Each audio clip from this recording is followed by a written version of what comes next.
What's up, everybody, and welcome back to another episode of Unc's Corner. I'm your host, Roy Nelson.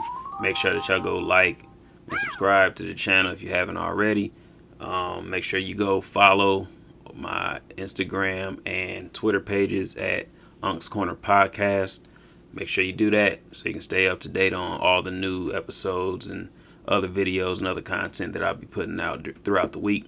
So this week we're going to be talking about the Western Conference in the NBA. We're just going to cover the 8 teams that made it to the playoffs last year. We're going to see if there's any carryover, if there's a hangover for any teams.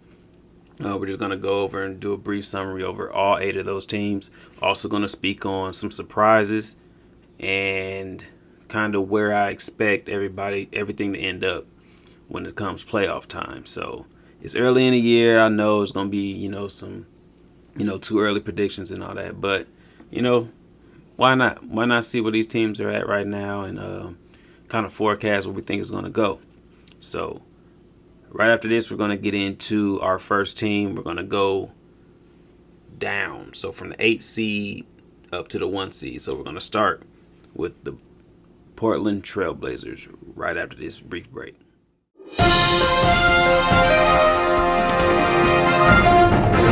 All right, so last year's 8 seed in the bubble was the Portland Trailblazers.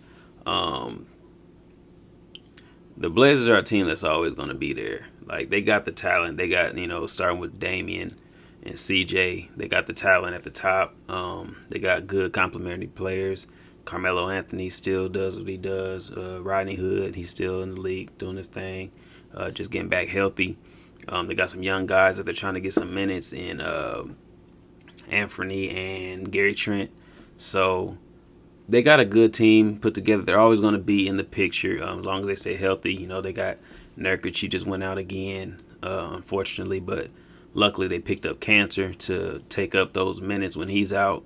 CJ's down for at least probably a month with a foot injury. So it's going to be tough on Dame to keep it afloat while those guys are out. But I think he's good enough to do it. The supporting cast is good enough to help him along and get some wins here and there. They should be able to float around that, that 6, at least 6, 7, 8, right around there. When they're healthy, they're a top 4 team in the West easy. But that's just always the key with them every year is just staying healthy. So I think they're off to a decent start. Right now they're sitting at, they're sitting at 9-7. So and a lot of that is due to the injury. So if everybody's back healthy, everybody's back on track, I think they'll be right in the running and could be scary in the playoffs because you always got a shooter's chance when you got Dame and CJ. They can both go off at 30 any night. So Blazers are going to be an interesting team when it comes playoff time. I like the Blazers, but we'll see. It all depends on matchup. Whoever they get in the first round is going to be huge. But yeah, they'll be in the playoff picture. There's no doubt in my mind that they'll be there in the end.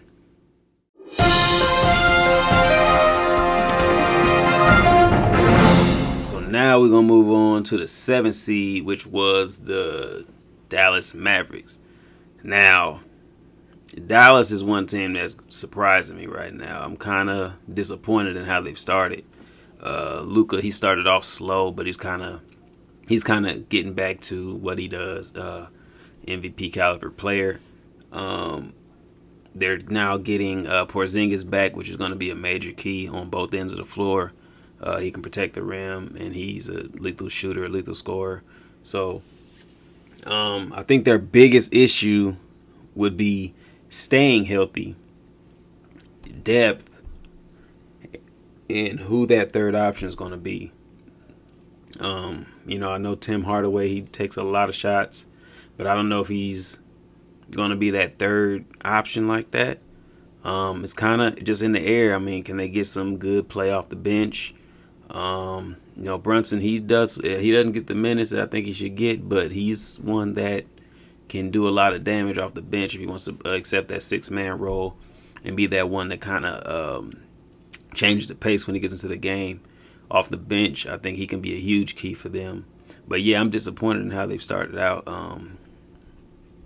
It reminds me a lot of how like the Rockets were, but they're just less successful. Where Luka can go off for 30, 10, and 10 any night, but they lose too many of those games. So it's like, what kind of impact is he really having? I think they're deficient on the defensive end, which is going to hurt them in the long run.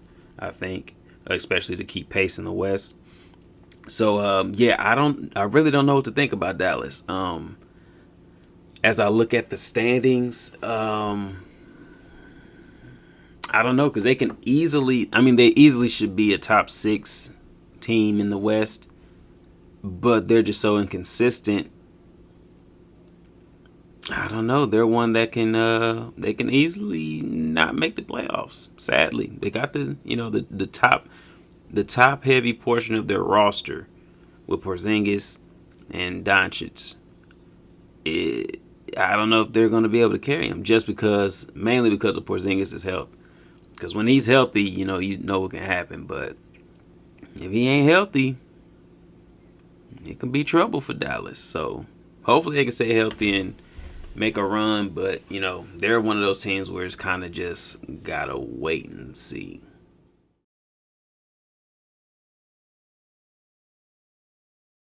Now, the huge shocker and surpriser early in the season right now was the 6th seed last year in the playoffs is the Utah Jazz. Now, they're really a team that really took the momentum that they had in the playoffs last year and really ran with it. They gave Denver a run for their money, probably should have won that series. But Donovan Mitchell, he's just a beast. He's just getting to that next level of his game. And just the leader that he is on the court, he does everything. He's starting to do more, be more of a better distributor. Like he can score with anybody. He can go off whenever he wants to. He's getting that confidence that he needs as that leader. Rudy Gobert, he's playing good basketball right now.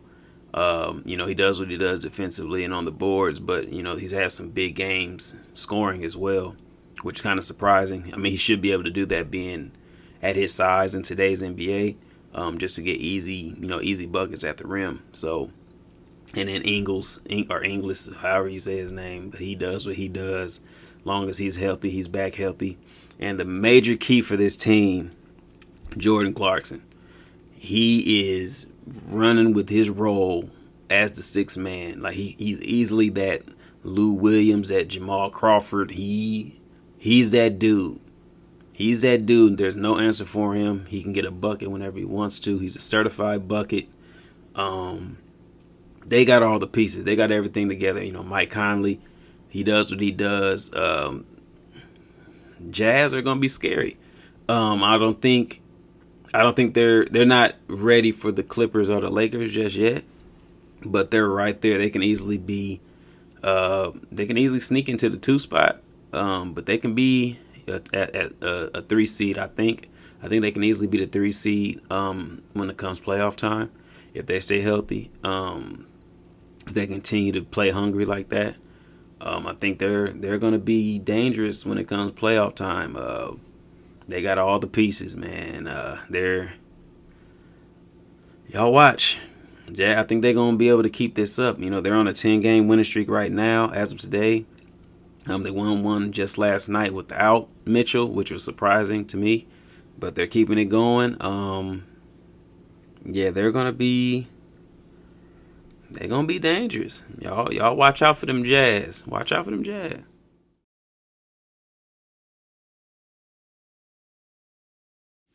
So I'm not going to spend too much time on this next team, who was a 5 seed last year, which was the Oklahoma City Thunder. They pretty much gave away their team that they had last year. Chris Paul, he spearheaded it. Really had that team overachieving.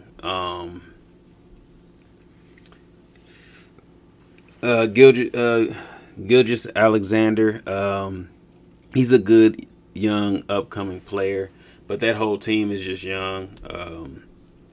they're not ready for they're not ready to even take the next step. I think they're more so in rebuild mode. They're going to be competitive. They all play hard, but they're not a playoff team this year. I think they'll be a lottery team. Hopefully they're not too good so they can get a decent player. They have picks galore. So I think it'll be a couple years until they're actually something again. But if they just keep developing the young man, Alexander, keep developing him, see what they got in the other young guys to kind of fill out the roster. None of them are really, I don't think, staple starters in the league.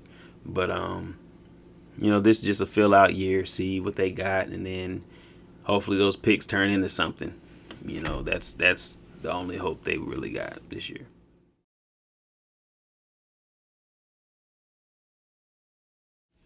Now we go into the story of the whole beginning of the season, which was those doggone Houston Rockets. That was just a big old mess going on this year, largely due in part to the recently departed James Harden. Man, that was just a clown show. I'm glad that he got out of there. I'm glad that he was able to go where he wanted to go, give him an opportunity to win a championship. He's in the East. We're not talking about the East yet. So we're going to focus on the Rockets. They really did not have a bad roster. Like, if you look at it, you got John Wall, you got Boogie Cousins, Christian Wood, who's coming on being a beast. You got Eric Gordon. I mean, you got a decent roster. It wasn't that it was terrible. It wasn't a good enough roster to win a championship. I get it. But they're a good roster that could have made the playoffs. And I think they still got a long shot at sneaking into the playoffs this year. If John Walls can stay healthy, if Boogie can stay healthy, he's one of the best big men in the league if he's healthy. He's really taking advantage of Wood being out right now. Had some dominant performances recently. So if he can really just stay healthy and take that and solidify himself at that spot, and even if they play together in some way, shape, or form, they can be a sneaker into the playoffs in 7 or 8. But it's all about health with them. John Wall, he's been out for the better part of 2 years. Boogie's hurt every year. So if they can stay healthy, they can be scary. They're all-star caliber players. So I think they can make it happen. I think they can sneak into the playoffs, and depending on who they get, they could possibly make some noise. They can play somebody to a tough 6 or 7 game series because they have that level of talent on their team. So nobody's expecting it out of them, but they could possibly sneak in there too. I wouldn't be surprised.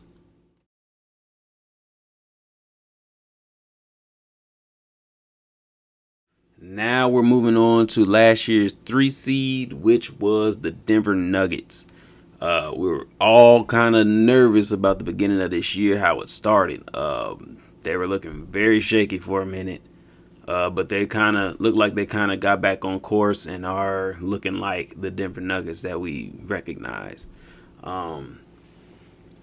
They're on a 5-game winning streak, so they're on a tear right now. Joker's playing like the MVP of the league, averaging near a triple double, if not a triple double right now.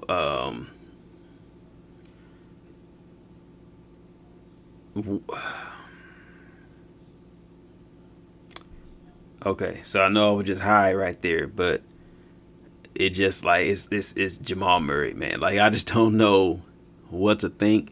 Because after that bubble performance that he put on I can't even say last year, a few months ago, I don't see a glimpse of that yet. Even during the bubble, I was even telling everyone around me that, he's one of those guys that could probably, when there's no pressure, he is a YMCA like all-star in an empty gym.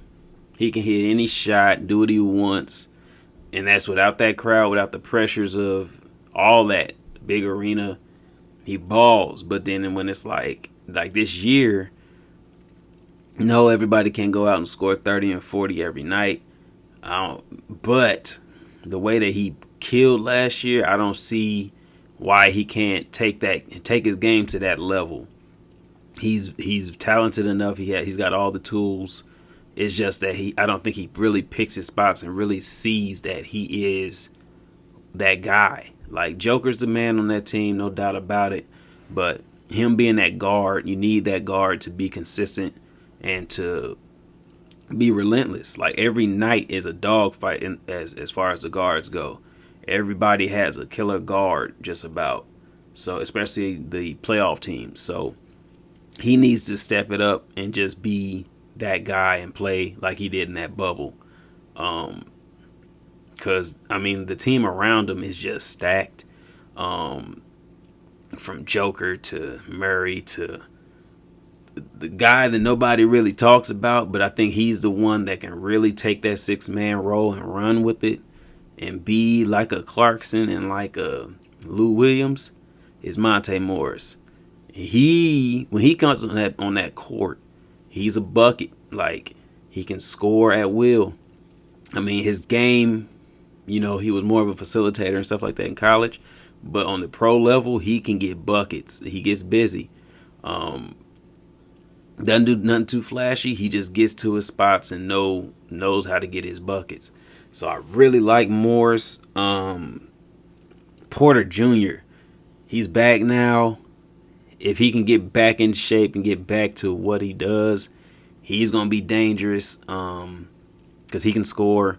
If he can get anything on the defensive end, he'll be dangerous. And just to have that core, because they're all young, there's no old guys on that team. If they can just get back in track how they were and get everybody healthy and playing, that's a dangerous team, man. As long as Will Barton don't shoot him out the game. Barton shoot too much. But, and put Bol in there. Get Bol in the game. Find him some minutes. I've been rooting for Bol ever since he got drafted. Get Bol in the game. But seriously, Nuggets are the Nuggets. They're going to be right there, be one of the top seeds. They'll probably get around 4 this year if the Jazz stay hot. I think they'll be fighting for that 3 or 4 seed. So, yeah, Nuggets are going to be the Nuggets. They'll be there. They'll get out of the first round. Be fighting to get into the Western Final again. So, nothing to worry about, you Nuggets fans. Nothing to worry about.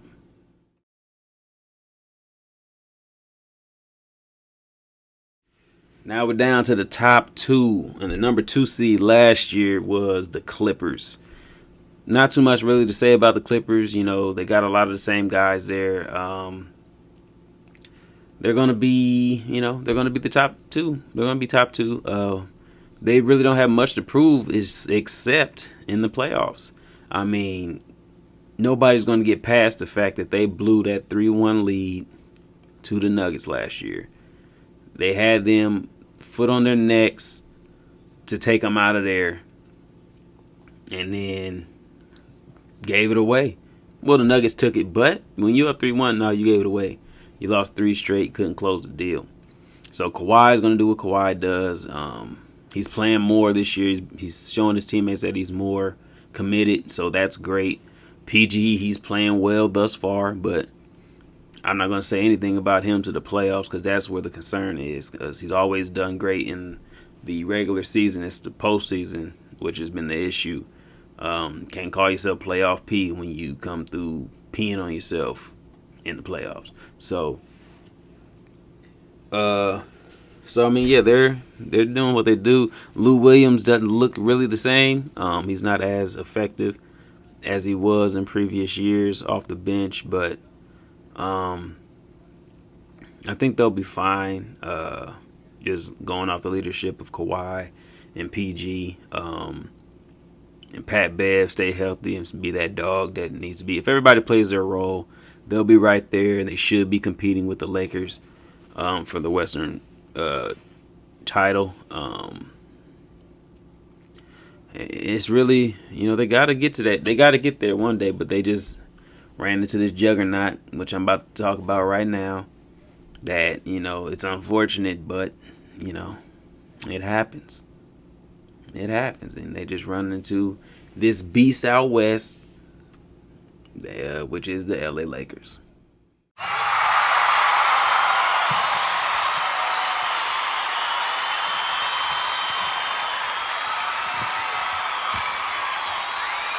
So it's hard to say this, but the Lakers, I don't think anybody beating the Lakers this year. Like they were a juggernaut last year, and it's hard to say, but they got better this year. Like last year, you had LeBron having to run the point with the guys around him.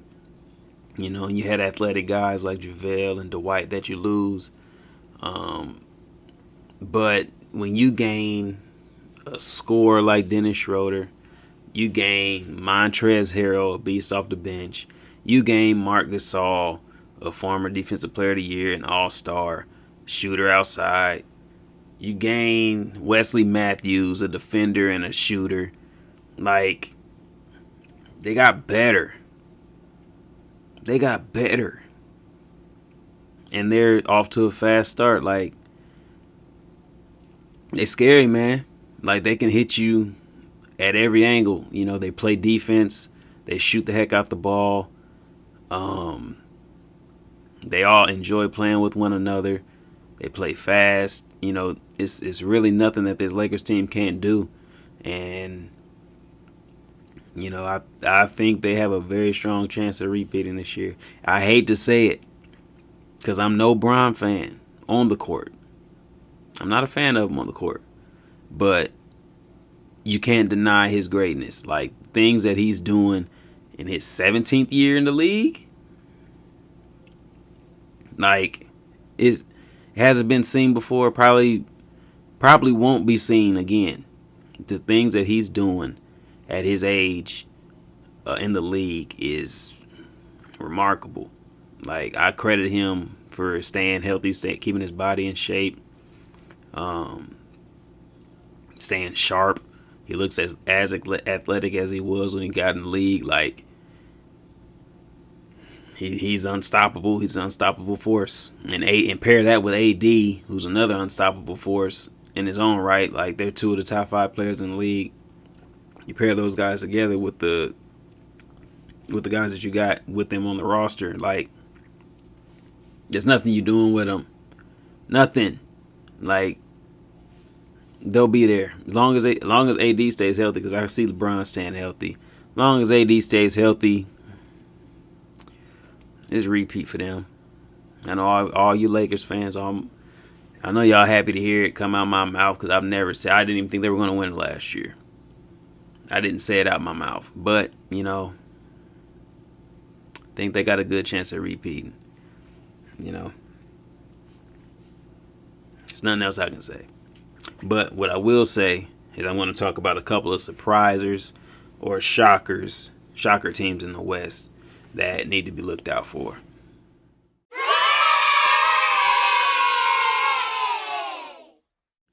All right, so one of the surprises and pleasant surprises for me personally is the Warriors. I was telling people before the season started, Steph is going to show y'all who he is.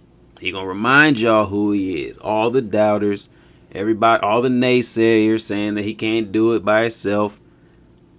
Steph is still that dude. Like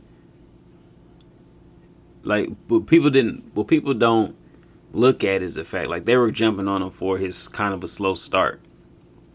But if you look at the teams that he started this season out against, like, his first few games was like, he wasn't winning them games with no Draymond there. I'm going to talk about Draymond a little bit. But with no Draymond there, all the young guys around him, like, he wasn't going to go out there and beat the Bucks. It wasn't going to happen. Like, stop. And then I think it was the Nets as well. Like, you're not beating those teams by yourself like that. Nobody is. No player is. So all that noise, and then when he went off for the 60 plus, like that's when he really was like, all right, I'm gonna show y'all something. And for them to be, I believe they're about 10-8 now, so they're off to a good start. Draymond's back. I've said it before. I'm gonna say it again. He needs to shoot more shots.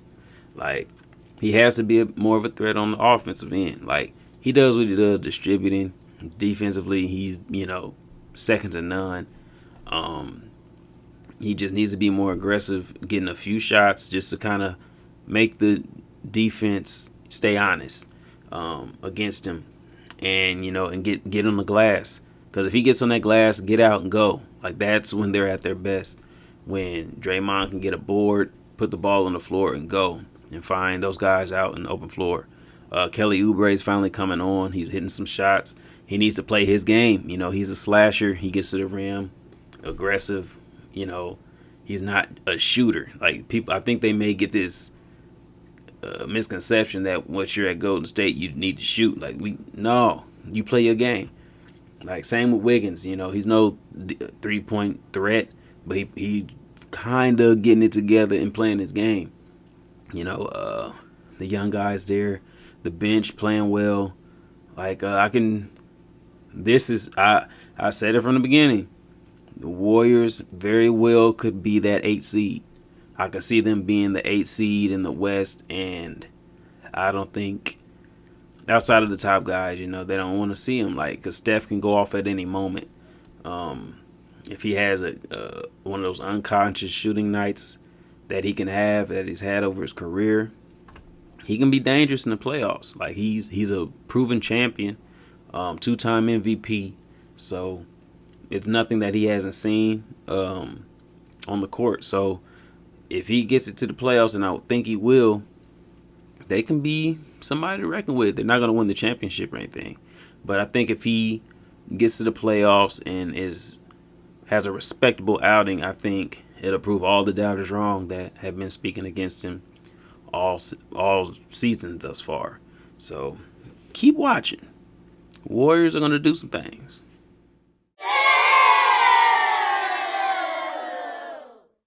Before we close this out, I got to talk about the terrible underachieving New Orleans Pelicans. I had so much hope for them. So much hope for the Pelicans this year. With all the young talent they got. I mean, they got rid of Jrue Holiday. I didn't think they should have got rid of him. But, it is what it is. But Lonzo's supposed to be taking a step this year. Not happening. Zion is... I'm still out on Zion. Like, I know he's going to be a 20, 25, and close to 10, 25 and 8 player. He's going to get his. He's going to be efficient. He's going to bully ball some guys.